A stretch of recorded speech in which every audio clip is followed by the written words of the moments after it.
Welcome YouTube fishermen to McGerkFish65 Outdoors. I'm Gary Sweetek, also known as Professor Fish. Today we're fishing at Lake Waterman down in Eustis, Florida. Small water control lake that was I believe built because Florida Hospital Waterman, which is now Advent Health Waterman above here, needed fill to raise the elevation of the hospital when they built it. I used to work there. So when they constructed the hospital, they dug this lake basically for fill and then let it fill in naturally with water.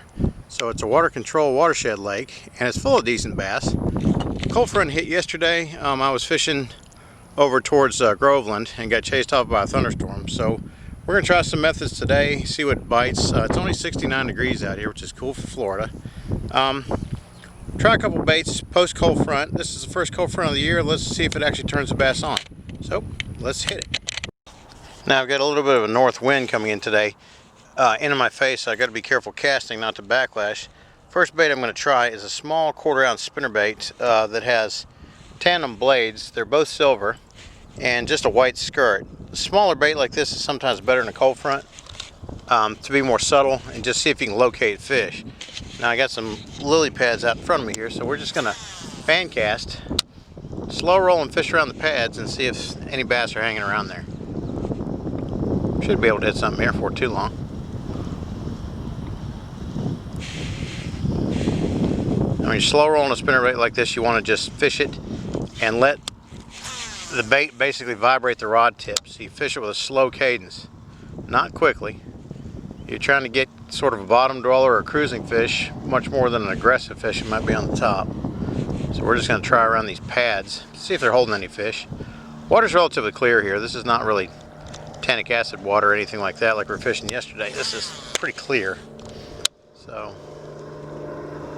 see if anybody wants to bite. There's a lot of fish in this lake. I saw them schooling here the other day. Christina and I kind of pulled over. Oop, just got hit right there when I dropped over. So we pulled over and watched fish schooling on the other side of the lake. So there are definitely fish in here. It's just a matter of getting them to hit. And I just got popped there in some shallow grass. But I also let the bait drop and suddenly hit it. So that may be a thing to notice. When you're fishing, always pay attention when the fish hits to what you were doing. It might be a simple change in a retrieve that causes them to hit. That was definitely a hit. That was not the bottom or something like that. Wind's pretty good out here, so keep my cast low. That helps in the wind to avoid backlash, which you definitely don't want. But I've taught you guys before, if you watch some of the early modules that we had when we started the show out, or the channel out, accurate casting is very important. So if you do it properly, you can cast in the wind or on a calm day just as well. It doesn't matter. Well, one little fish popped there. I want to just see if he's got another one.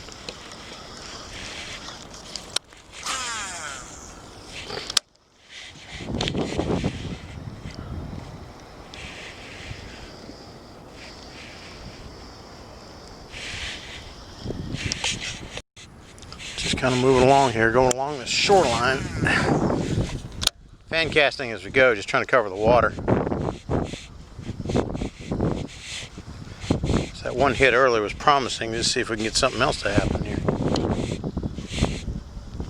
Got to be a fish in this lake.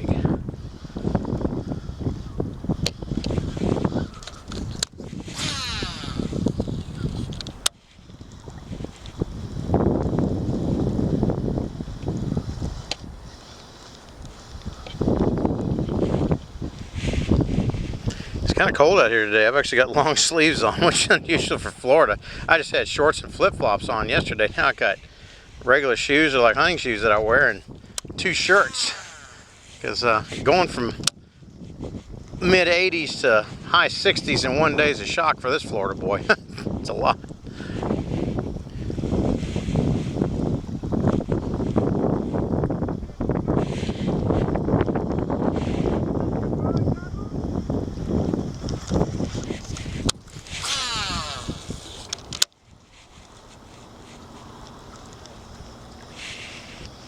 Come on, big boy, hit. Try erratic retrieves, sort of stop and start, maybe jerk the rod tip just a little bit, change it up. Try different retrieve speeds and see if you can get something to hit. Also try I'm going out of shore. Try parallel to shore too.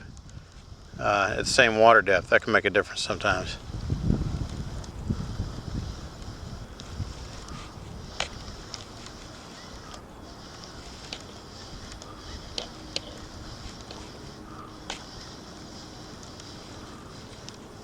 Very clear water. You can see it bait way down there. There's a little bit of moss here too, but it's not affecting the bait really.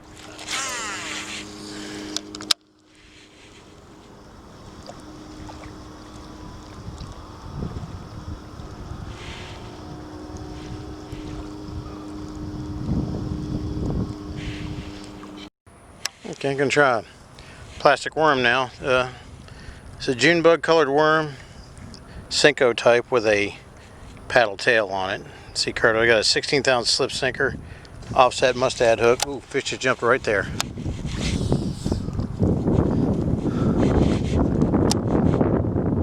The thing about fishing a worm in the wind is there's such a huge slack in the line. It can be hard to detect the strike. But the fish just busted right there twice. See if I can get him.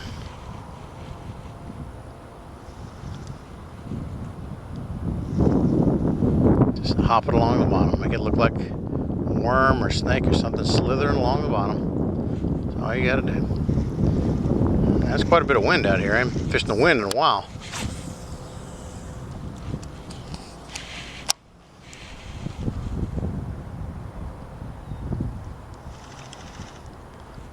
Since it's Texas rigged with the hook point buried into the lure body, you can definitely fish it weedless through the pads and whatever. The hook point is not exposed, so you can fish it through heavy cover without a problem.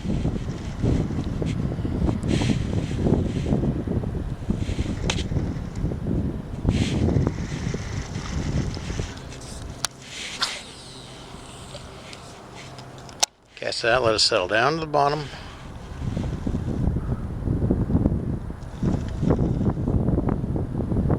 Whoop, there he is. Oh, got a good fish.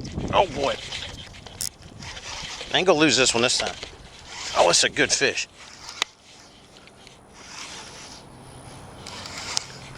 This is a good fish. Pretty strong anyway.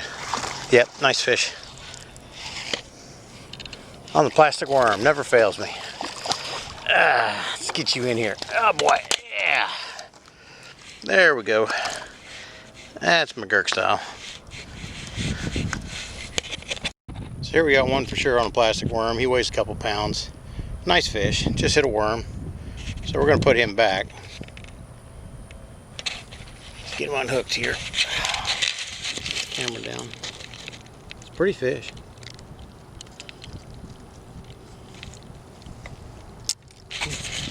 Right there, nice coloration. Pretty lines on him. I can get that camera lined up as I'm upside down here. So that's a nice fish. So we're just gonna let her go and get us another one here. Pretty cool, huh? That's bass fishing. Plastic worms are always a good bait. Now that bass had a Texas rigged plastic worm. I'm gonna show you all how to do this. Pretty fundamental technique you need to learn for bass fishing. We've got a Senko type worm. June bug is a great color in Florida, which is black grape with green glitter. This has green and red.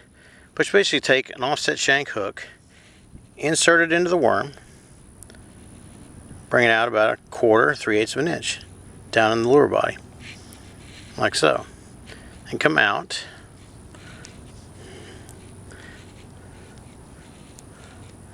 Slide it down. I'm going to redo that because there's a little bit of plastic chewed up on this one. Shorten this one up a little bit.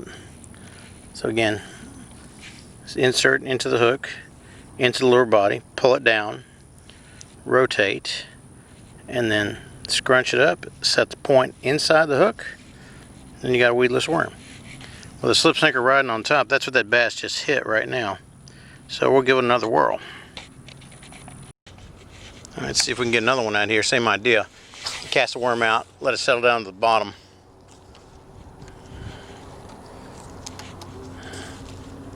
And he's going to take some line out to let it sink to the bottom more.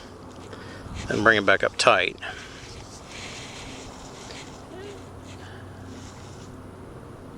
When that fish hit that plastic worm before, it is unmistakable. They go pump pump. You feel a tap. With this braided line and medium heavy action rod, you have no trouble setting the hook on a bass. You just got to rear back and snap your wrist backwards. Because I planted that fish real good. She didn't get off. Whoop, there's a fish busted way out there. Oh, they're chasing bait. Look at this, they're schooling. Got one right away. Got him. See? When they're schooling like that, it's easy to get them instantly. Whoa, whoa, strong fish, strong fish. Oh, he's fighting. He's not that big, but man, that fish is tough. Look at this thing. Now, they were chasing bait like crazy up there.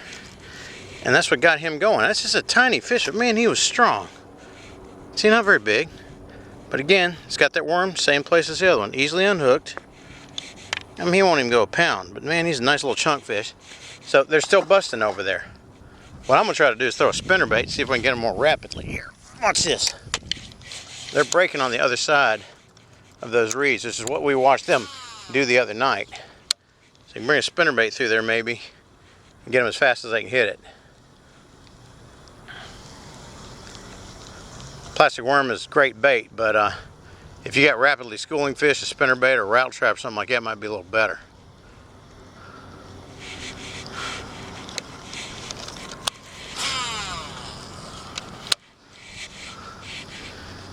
Again, we'll try it again. If this doesn't work, I'll go right back to the worm. But it's not bad to have several rods rigged up when you're bass fishing so that you can switch over real quick and try different baits. Not always are they going to hit what's tied on. You can switch quickly with another rod and get that fish. But yeah, if they're schooling like this, we should be able to catch more fish, because that means they're just running around chasing bait.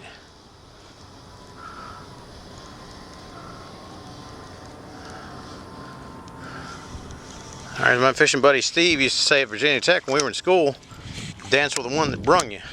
So we'll go back to the worm here and re-rig that. I guess they mean it here. They say no swimming and warning alligators. Alligators live in most of Florida's waterways. No swimming. Yeah, it's probably a good idea. They get aggressive in lakes like this and pretty much eat you alive. So best thing to do with gators is leave them alone. You don't bother a gator, generally they will not bother you. I've hunted them.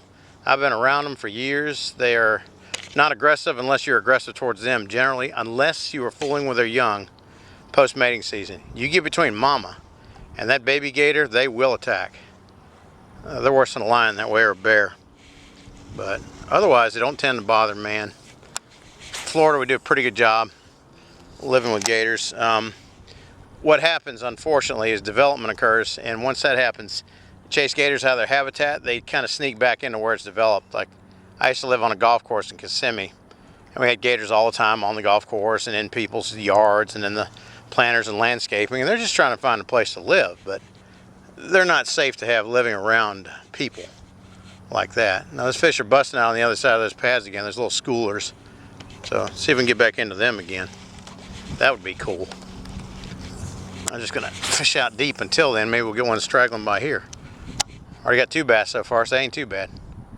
And that first one was nice, but that second one was awful strong. I don't know what that fish ate his Wheaties or something this morning. He was tough. I know the wind's probably messing my microphone up here. I apologize for that, but we're working on production stuff, trying to get a little bit better equipment, but do what we can in the meantime.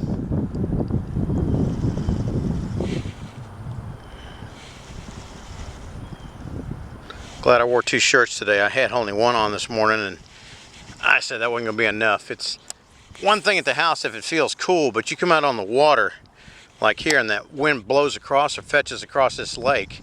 This isn't a huge lake. Thing's probably only about, I don't know, 10, 15 acres. But the wind blowing across it makes it cold or feel cold on you. So it's good to wear a wind shirt like I got on here. I got my razor fin buff on. Protect me from the sun. It also keeps you warm, your neck warm. I'm diabetic, so I get colder than the average person, or so it feels like. All my buddies that are diabetic say the same thing. So these little buffs that they make now for sun protection, also kind of keep your neck insulated. I'm gonna wear them all winter for sure. They also make a good concealer for turkey hunting and bow hunting.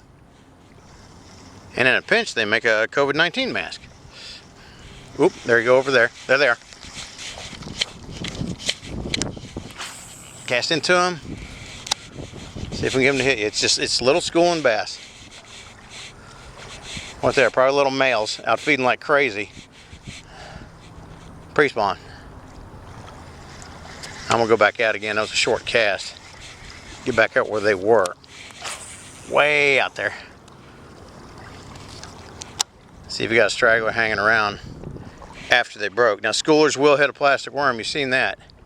But sometimes they lag around and hit it, which is nice. I could try a rattle trap on a small rod in a little bit. Maybe if, this doesn't work too well. See if it'll come up again. Or I could try Zara Spook on the top. That's real fun.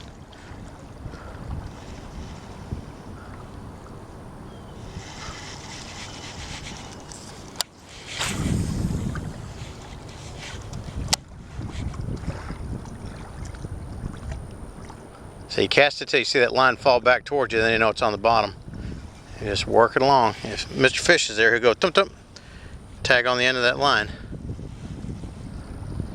And you tum tum back, cross his eyes. Give him a Roland Martin hook set. Boom, oh son.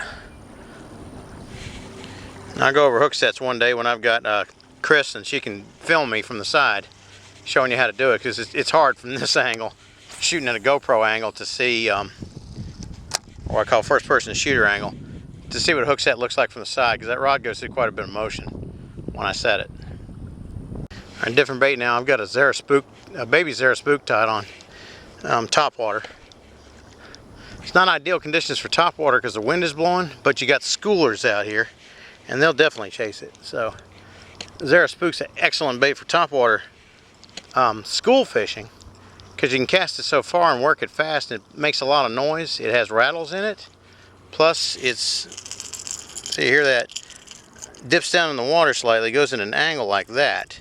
And that walk the dog motion is irresistible to schooling fish, fresh or salt water. Now, I've got a saltwater knot tied on this thing. It's a Bimini twist, double line. So 45-pound braid I've got. It's tied together, so you got 90-pound test, but I was using this for redfish and snook the other week at Crystal River and in Titusville, Indian River. So I had it tied that way, so I still got it that way on here. So we got saltwater knot for freshwater fish. That's heavy duty. And the walk the dog motion, I'll show you real quick on the camera here. You can see it there. You get the bait going back and forth with a cadence of the rod. Getting the lens here. It's hard to do this stuff without my camera girl here. She's working her regular day job. If you can see that there, it's walking back and forth. The way you do that is on a slack line, you pop the rod tip back and forth. Almost takes a special rod to do this. This is a medium action Falcon that I use for topwater baits and spinner baits, because it has a limber action. What it will do is when the fish grabs a treble hook type bait or straight bait like a spinner bait, the bend of the rod will actually set the hook for you somewhat. All you have to do is kind of pull your wrist back. So I use this sort of an action like a medium. See, it's got quite a bit of bend to it on topwater baits and spinner baits. And I have caught a 9.5-pound bass with this very outfit, so it can handle a big fish. You don't need to have medium, heavy, or heavy action to handle big fish. You can do it on even an ultralight if you're a skilled angler. But what you got to do is match your equipment to the types of baits that you fish. I've got so many rods and reels because they are bait or technique specific. Some are meant for topwater or crankbaits or spinner baits like this one. I got another rod that's crankbait rod. The heavier action rods I got that are fast action or medium heavy are meant for jigs and worms and stuff like that, where you have to do a hard hook set or maybe flipping and that sort of thing, or live bait. And they've got all the way down to ultralight, which is very light line, like 4 and 6 pound test, and they're noodle rods meant for panfish, but you can handle big fish with them if you're skilled and you stay away from the cover.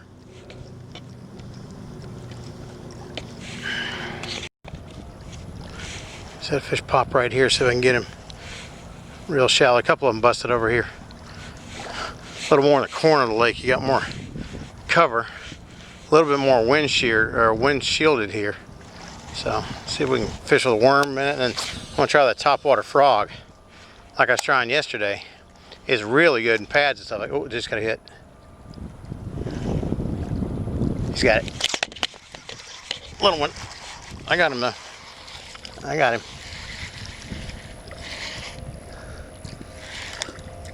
His little dink.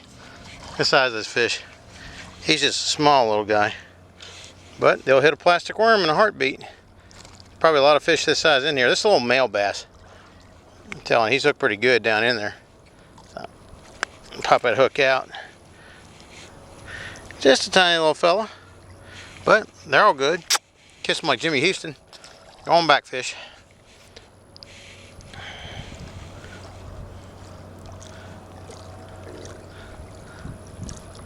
I just re-rig. They're hitting so aggressively, I just keep same plastic worm over and over. And he hit that thing. He hit it once and I let it sit and tugged on it and he tugged back. So I knew I had him. Again, over by those lily pads. He's sitting over by the cover. There's bass all in here cruising around, I think.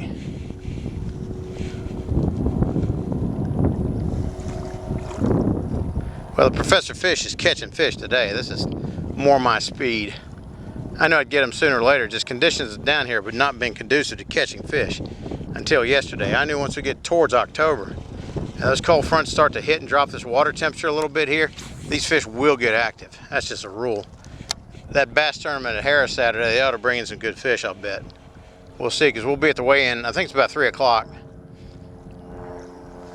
down by the beach boat ramp. So McGerkFish65 will be there to cover it. We're going to talk to Chamber of Commerce. Danielle from there, kind of interview with her and see what's going on, see if we can kind of help promote fishing in the area, because Leesburg is a great place to bass fish. Harris Chain Lakes is here, Claremont Chain is nearby, Disney World's nearby, all that kind of stuff. You can come down here on a vacation and go do Mickey Mouse and whatever. You can also come great bass fishing. And fishing over on the coast is phenomenal. You can go to Crystal River within an hour on the west coast, or Titusville a little more than an hour on the east coast, and hit reds and tarpon and snook and all that kind of stuff, which is just as fun, if not more fun than this. And I'm trying to give you a good view of the camera. I said it, not used to this angle using a regular camera. This is not a GoPro, so I don't have a harness, so I'm trying to do the best I can. I apologize that the photography is not as good as it could be. It's hard to bring a decent fishing action and be the camera person at the same time. But like I said, Chris has a day job and she's not here with me during the week. So I have to do it myself.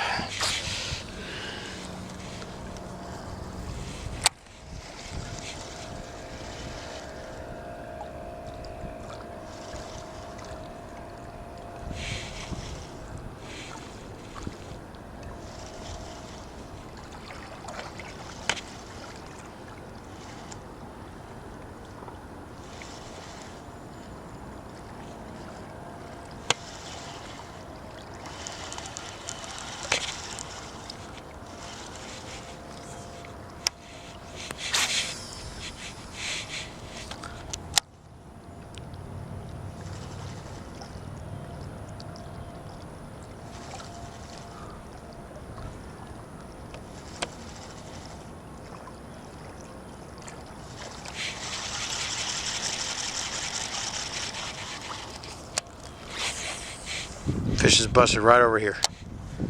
Just pop the surface of the water. Maybe they'll hit a plastic worm as it goes through there. Sometimes they do that.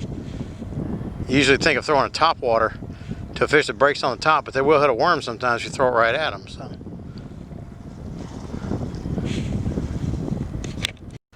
Alright guys, so that's bass fishing Lake Waterman. Caught a couple good fish today. I had a ball doing this one. I hope you guys had a ball watching it over the internet. If you did, please like and subscribe to the channel. I do appreciate your support. McGerkFish65 Outdoors is made for you, and for me too. But we've got a lot more action coming here in Central Florida this fall and winter and spring and so on. So we're just getting started here, but hope you enjoyed it today. Hope you learned something. Till next time, catch a big one.